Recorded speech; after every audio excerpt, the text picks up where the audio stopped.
Пробиштип ќе го прослави доаѓањето на пролетта со 12-та поред манифестација Зелникот на баба, кој ќе се одржи на 21 март на плоштадот Свети Гаврил Лесновски. Настанот со богата традиција кој го спојува непознатиот македонски специјалитет Зелник со културните изведби и хуманитарна мисија, но ден пред манифестацијата најавена и хуманитарна вечер во Домот на културата. На 20 март ќе биде во киносалата стендап комедија со Бојан Велевски. Тоа е една во хуманитарна организација, општината заедно со Домот на културата ќе се потрудиме да ги развеселиме нашите сограѓани. Влезот ќе биде бесплатен, меѓутоа на влезот ќе има оставено кутии за донации во организација на општината и на Црвениот крст. Исто така, Зелникот на баба во сабота ќе биде организиран еден традиционален настан кој што е веќе 12-та година се одбележува. Годинава се очекува присуство на голем број културно-уметнички друштва од Македонија, како и од Србија и Бугарија. Ќе настапат и познатите естрадни уметнички Кати и Нели Тиреков, Блага Петреска и Смилја Митревска.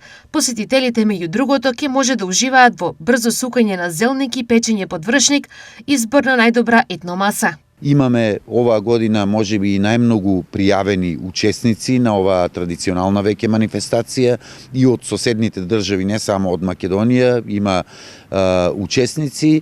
Исто така таму ќе има покрај другите културно-забавни активности, ќе има и надпреварувачки дел, ќе има и продажба на одредени производи, пред се од рачна изработка, сувенири и останати. Собраните средства ќе бидат наменети за лекување и операција на дете, а активностите се организираат во соработка со општина Пробиштип и Црвен крст. Средствата кои што ќе бидат собрани од донациите ќе бидат искористени за помош на детенце кое што му следи една тешка операција. Манифестацијата започнува во 10 часот и 30 минути, а сите љубители на храната, традицијата и добрите дела се добре дојдени. Ги повикуваме сите наши сограѓани да земат учество во овие манифестации. Се надевам дека ќе помине се во најдобар ред и ќе имаме најдобро организирана манифестација оваа година.